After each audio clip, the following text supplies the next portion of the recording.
12.3 비상계엄 당시에 언론사 단전, 단수를 지시한 혐의를 받는 이상민 전 행정안전부 장관에게 1심에서 징역 7년이 선고됐습니다.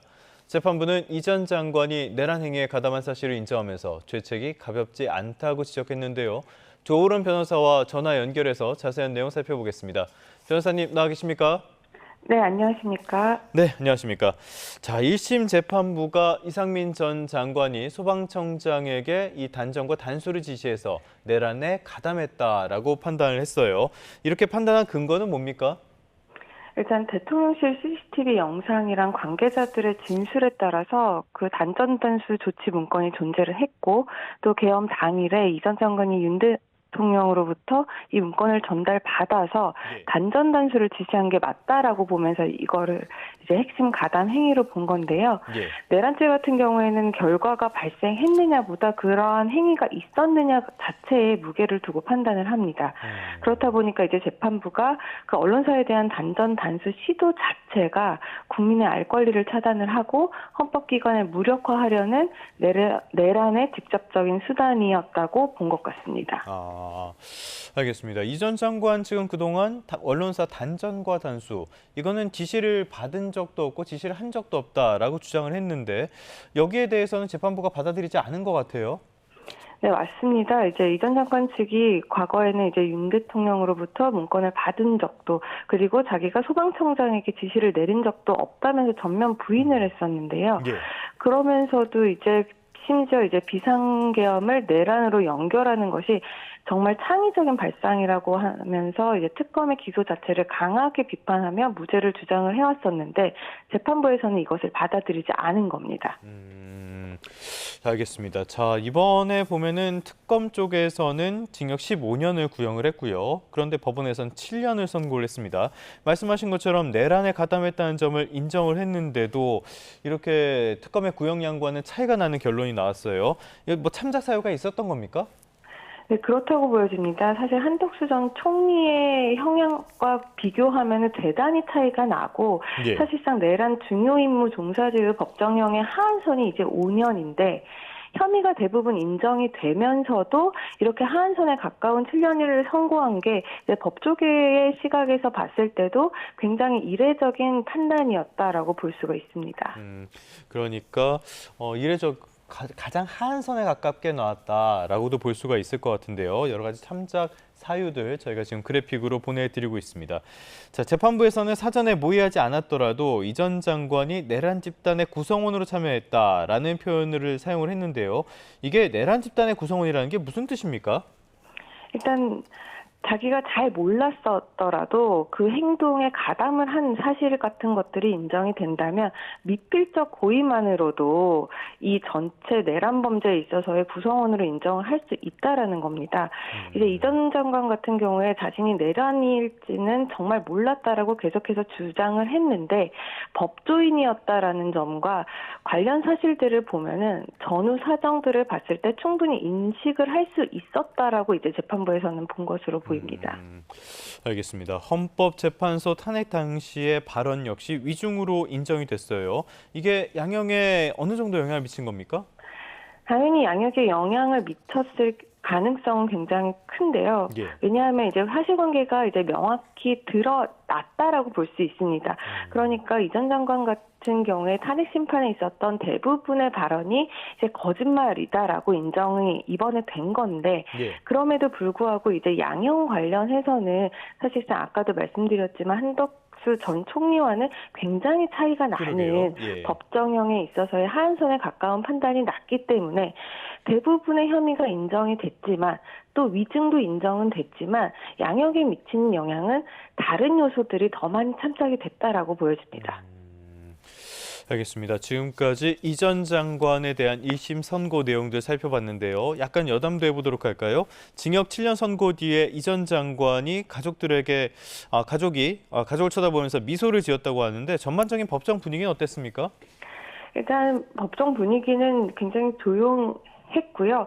이제 사실 그 미소를 지었다라고 이제 발표가 나고 있는데 중형을 선고받았죠. 징역 7년도 중형이라고 볼 수가 있고 죄질 자체가 굉장히 엄중하다라고 재판부도 판단을 했습니다. 예. 그렇게 본다면 그 사이에서 이제 미소를 띤 모습을 보였다라는 것 자체가 이제 중형을 선고받은 피고인으로서는 매우 이례적인 태도라고 보여지기는 하는데 그 앞뒤 정황을 살펴보면 이제 가족의 어떤 말이 있었고 그거에 응대하는 미소를 보였다라는 것은 본인이 예상했던 것보다 굉장히 낮은 형량에 대한 안도감의 표현으로도 해석될 여지가 있어 보이고요. 예. 아니면 가족을 좀 안심시키기 위한 그런 제스처로도 볼 수 있을 것 같습니다. 여러 가지 측면에서 15년 구형에서 7년이 나왔으니까요. 이 미소가 여러 가지 의미를 담고 있는 것 같긴 합니다. 어찌됐건 이 전 장관 측에서는 즉각 항소를 하겠다라는 뜻을 내비쳤어요.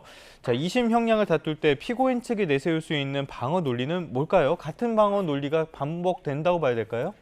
네, 그럴 것 같습니다. 일단 이 전 장관 측에서는 1심에서 본인이 주장한 것들이 대부분 받아졌고 이런 것들이 양형에서 굉장한 참작 사유가 있었기 때문에 검찰의 구형보다 굉장히 낮은 형량이 선고된 것으로 보이고 또 이제 보통 통상적으로 1심보다는 2심의 형량이 낮아지는 경향들이 있습니다. 그런 것을 봤을 때 즉각적으로 항소를 하면서 1심에서 다뤘던 자기가 몰랐다라는 것들 그리고 이런 것들이 자기에게는 그렇게 크게 자신이 행동한 것이 없다라는 그런 점들을 굉장히 적극적으로 다툴 것으로 보입니다. 알겠습니다. 자, 여기까지 살펴봤는데요. 일단 특검 쪽에서는 형량에 많은 아쉬움을 밝히고 있는 상황이고요. 자, 그런데 이번 판결에서 아무래도 주목을 받았던 게 12.3 비상계엄을 어떻게 재판부가 판단하느냐 이 부분이 아닐까 싶어요.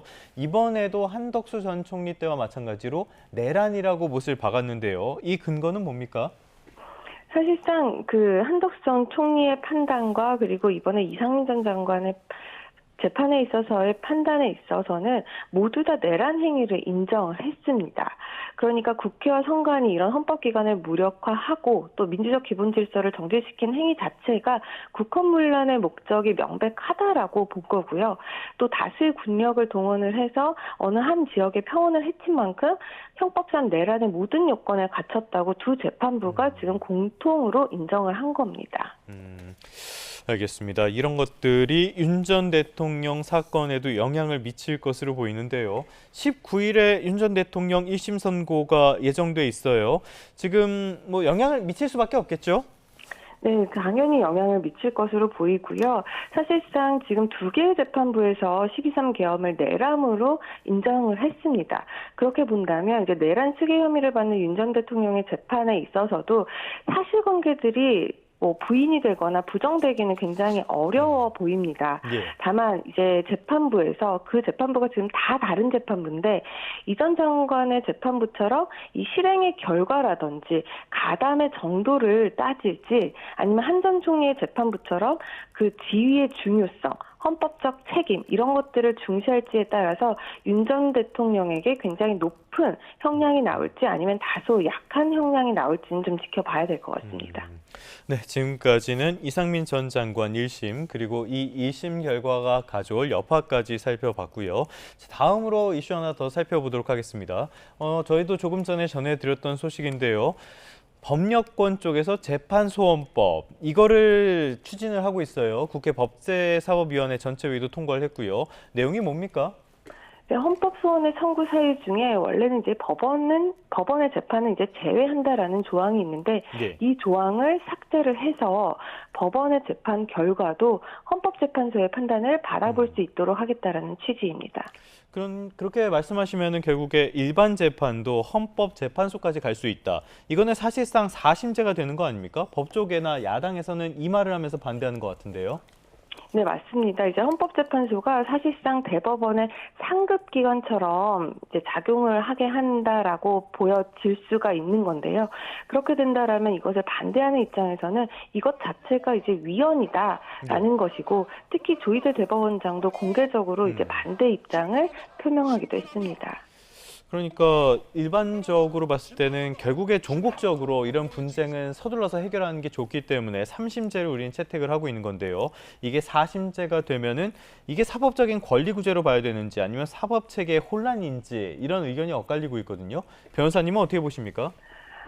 사실 이 부분에 대해서는 헌법 소원을 인정을 한다. 그러니까 재판 소원을 인정을 한다라고 한다면 국민들의 실질적인 권리 구제라든지 또 사법부의 재판도 국민의 기본권을 침해를 했다면 예. 다툴 수 있어야 한다라는 측면에서는 좀 어느 정도 납득이 가는 부분도 있기는 합니다. 예. 그런데 좀 현실적인 문제를 보면 좀 의문이 있는 부분들도 있습니다. 그러니까 실제로 독일 같은 경우에는 우리나라와는 달리 이 재판에 대해서 재판 소원을 인정을 하고 있는데 사실상 인용률이 굉장히 낮거든요. 그런데 우리도 이것을 도입을 하게 되면 재판 지연을 목적으로 현재도 지금 대법원까지 무리하게 이제 끌고 가는 사건들이 있는데 예. 그렇게 되면 그 당사자들이 굉장히 괴로운 상황들이 많습니다. 예. 그리고 사실관계도 확정이 되지 않기 때문에 그 권리가 확정되지 않은 상황에서 굉장히 어수선한 부분들이 많은데 이것이 계속 되어진다면 아무래도 국민들 입장에서는 공허한 희망을 위해서 어떤 비용이라든지 시간이라든지 에너지를 소모하는 결과가 나올 수도 있다고 생각을 합니다. 그렇죠. 결국에 사심제가 되면 그만큼 비용과 에너지가 더 들 수밖에 없기 때문에요. 위헌성은 없습니까?